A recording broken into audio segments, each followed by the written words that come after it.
25,026 ಮತಗಳಿಂದ ಕಾಂಗ್ರೆಸ್ ಅಭ್ಯರ್ಥಿ ಭರ್ಜರಿ ಮುನ್ನಡೆಯನ್ನ ಸಾಧಿಸ್ತಾ ಇದ್ದಾರೆ ಚನ್ನಪಟ್ಟಣದಲ್ಲಿ. ಜನತಾ ತೀರ್ಪು ಇದು. ನಿರಂತರ ಮುನ್ನಡೆಯನ್ನ ಸಾಧಿಸಿಕೊಂಡು ಬರ್ತಾ ಇದ್ದಾರೆ ಸಿಪಿ ಯೋಗೇಶ್ವರ್. 25,000 ಲೀಡ್. ಗೆಲುವಿನ ಸನಿಹದಲ್ಲಿ ಕಾಂಗ್ರೆಸ್ನ ಸಿಪಿ ಯೋಗೇಶ್ವರ್ ಇದ್ದಾರೆ. ಕಡೆಗೂ ಕೂಡ ಅಭಿಮನ್ಯುವಾಗಿ ಉಳ್ಕೊಂಡ್ ಬಿಡ್ತಾರ ನಿಖಿಲ್ ಕುಮಾರಸ್ವಾಮಿ. ಅವರ ತಾಯಿ ಹೇಳದಂಗೆ ಹರಕೆ ಕುರಿ ಮಾಡ್ಬಿಟ್ರ ಕುಮಾರಸ್ವಾಮಿ ಅವರು ನಿಖಿಲ್ ಕುಮಾರಸ್ವಾಮಿನ ನನಗೆ ಗೊತ್ತಾಗ್ತಾ ಇಲ್ಲ. 3ನೇ ಬಾರಿಗೆ ಅದೃಷ್ಟ ಪರೀಕ್ಷೆಗೆ ಇಳಿದಿದ್ದು. ಮಂಡ್ಯ, ರಾಮನಗರ ಬಳಿಕ ಚನ್ನಪಟ್ಟಣದಲ್ಲೂ ಕೂಡ ಸೋಲುವ ಭೀತಿಯಲ್ಲಿ ನಿಖಿಲ್. ಚನ್ನಪಟ್ಟಣದಲ್ಲಿ 15ನೇ ಸುತ್ತಿನಲ್ಲೂ ಕೂಡ ಸಿಪಿ ಯೋಗೇಶ್ವರ್ ಮುನ್ನಡೆಯನ್ನ ಸಾಧಿಸಿಕೊಳ್ತಾ ಇದ್ದಾರೆ. 25,026 ಮತಗಳಿಂದ ಕಾಂಗ್ರೆಸ್ ಅಭ್ಯರ್ಥಿ ಭರ್ಜರಿ ಮುನ್ನಡೆಯನ್ನ ಕಾಯ್ದುಕೊಂಡು ಬರ್ತಾ ಇದ್ದಾರೆ. ನಿರಂತರವಾಗಿ ಮುನ್ನಡೆಯನ್ನ ಸಾಧಿಸಿಕೊಳ್ತಾ ಇದ್ದಾರೆ ಸಿಪಿ ಯೋಗೇಶ್ವರ್.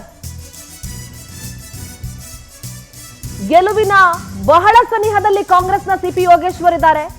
ಇಲ್ಲಿ ಡಿಕೆ ಬ್ರದರ್ಸ್ ನ ತಂತ್ರಗಾರಿಕೆ ವರ್ಕೌಟ್ ಆಗಿದೆ. ನಿಖಿಲ್ ಕುಮಾರಸ್ವಾಮಿ ಅವರು ಅಭಿಮನ್ಯವಾಗಿ ಉಳ್ಕೊಳ್ತಾರ. Sir, I think Nikhil Kumaraswamy ಒಂದು ಸ್ಟೇಟ್ಮೆಂಟ್ ಕೊಟ್ಟಿದ್ರು. ನನಗೆ ಇದರಲ್ಲಿ ಸ್ಪರ್ಧೆ ಮಾಡ್ತೀನಿ ನಾನು ಅಂತ ಅಂದ್ಕೊಂಡಿರ್ಲಿಲ್ಲ, ನಾನು ಕ್ಯಾಂಡಿಡೇಟ್ ಅಂತ ನಾನು ಭಾವಿಸಿರ್ಲಿಲ್ಲ. ನಾನು ಈಗಲೂ ಹೇಳ್ತೀನಿ, ಕಾರ್ಯಕರ್ತರನ್ನ ಬಲಿ ಕೊಡೋದಕ್ಕೆ ನನಗೆ ಇಷ್ಟ ಇಲ್ಲ, ಹಾಗಾಗಿ ನಾನು ಕಂಟೆಸ್ಟ್ ಮಾಡ್ತಾ ಇದ್ದೀನಿ. ಇದು ಕುಮಾರಸ್ವಾಮಿ ಅವರೇ ಮಗನನ್ನು ಬಲಿ ಕೊಟ್ಟಿರೋದು. ಅದು ತಾಯಿ ಒಪ್ಕೊಂಡಿಲ್ಲ. ನನ್ನ ಮಗನನ್ನು ಯಾಕೆ ಬಲಿ ಕೊಡ್ತೀರಿ ಅಂತ ಅನಿತಾ ಕುಮಾರಸ್ವಾಮಿ ಅವರೇ ಬೇಡ ಅಂತ ಹೇಳಿದ್ದಾರೆ. ಈ ಏನಿದೆ ಗೊತ್ತಾ, ಪುತ್ರ ವ್ಯಾಮೋಹ ಅಂತ ಇದೆಯಲ್ವಾ, ನಾನು ಏನಾದರೂ ಆಗುವ ಮೊದಲು ನನ್ನ ಮಗನನ್ನು ಏನಾದರೂ ಮಾಡೋಬೇಕು, ಲಾಂಚ್ ಮಾಡಬೇಕು ಅನ್ನುವ ಈ ಹಠ ಇದೆ ಅಲ್ವಾ. ಕಾರ್ಯಕರ್ತರಿಗೆ ಏನೋ ಗೋಲಿ ಮಾರೋ ಬೇಜೆಮೆ ಅಂತ ಇದೆ. ಹೋಗ್ಲಿ, ಕಾರ್ಯಕರ್ತರು ಏನಾಗುತ್ತೆ ಹೋಗ್ಲಿ, ನನ್ನ ಮನೆ ಉದ್ಧಾರ ಆಗಬೇಕು. JDS ಅಂದರೆ ಮನೆ ಪಾರ್ಟಿ ಅಂತ ಹೇಳೋದನ್ನು ಪ್ರೂವ್ ಮಾಡ್ಲಿಕ್ಕೆ ಕೊಟ್ಟರು. Right, that's the answer. ಈಗ ಅವ್ರಿಗೆ ಕೊಟ್ಟಿರೋದು ಪಬ್ಲಿಕ್ ಎಕ್ಸಾಮ್ ಬರೆದಿದ್ದಾರೆ. ಅವರು ಮಗನನ್ನು ಪ್ರಿಪ್ರೇಷನ್ ಆಗಿಲ್ಲ. ಮಗನ ಪ್ರಿಪ್ರೇಷನ್ ಆಗಿ IAS ಕೂರಿಸಿದ್ರೆ ತೊಂದರೆ ಇರಲಿಲ್ಲ. ಕರೆಕ್ಟ್. 10th ಸ್ಟ್ಯಾಂಡರ್ಡೇ ಪಾಸ್ ಆಗಿಲ್ಲ, ನೀವು IAS ಅಲ್ಲಿ ಪ್ರಿಪ್ರೇಷನ್ ಮಾಡದೆ ಕೂರಿಸಿದ್ರೆ ಹಿಂಗೆ ಆಗೋದು. We can't blame Nikhil Kumaraswamy. ಈ ಡೋಂಟ್ ನೋ ಎನಿಥಿಂಗ್.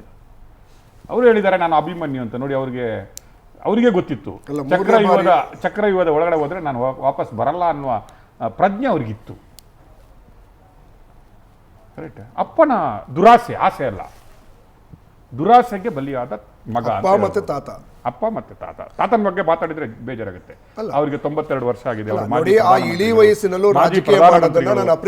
ಅವ್ರ ಬಗ್ಗೆ ಮಾತಾಡಬಹುದು. ಅವರು ಮಾಜಿ ಪ್ರಧಾನಮಂತ್ರಿಗಳು, ದೇಶ ಕಂಡ ಮಾಜಿ ನಾನು ಅವರನ್ನ ಕ್ರಿಟಿಸೈಸ್ ಮಾಡ್ತಾ ಇಲ್ಲ. ಆ ಇಳಿ ವಯಸ್ಸಿನಲ್ಲೂ ತನ್ನ ಮೊಮ್ಮಗನ ರಾಜಕೀಯ ಭವಿಷ್ಯವನ್ನ ಬೆಳೆಸಬೇಕು ಅಂತ ಪ್ರಯತ್ನ ಮಾಡಿದ್ದಾರೆ. ಮಾಜಿ ಪ್ರಧಾನಮಂತ್ರಿಗಳು ನಮ್ಮ ಮಂಡ್ಯದ ಮುದ್ದೆಯನ್ನು ಡೆಲ್ಲಿಯಲ್ಲಿ ಏನ್ ಮಾಡ್ತಾರೆ ಅದನ್ನು ಪರಿಚಯಿಸಿದವರು, ಪ್ರಸಿದ್ಧ ಮಾಡಿದವರು. ಈಗ ಮೋದಿ ಅವರು ಇದನ್ನು ಮಾಡ್ತಾ ಇಲ್ವಾ, ಟೋಕ್ಲಾನ್ ಮಾಡ್ತಾ ಇಲ್ವಾ, ಡೋಕ್ಲಾನ್ ಅದಕ್ಕೆ ಈಗ ಅವರು ಮಾಡಿದವರು. ಅದನ್ನೆಲ್ಲ ನಾವು ಒಪ್ಕೋಬೇಕು.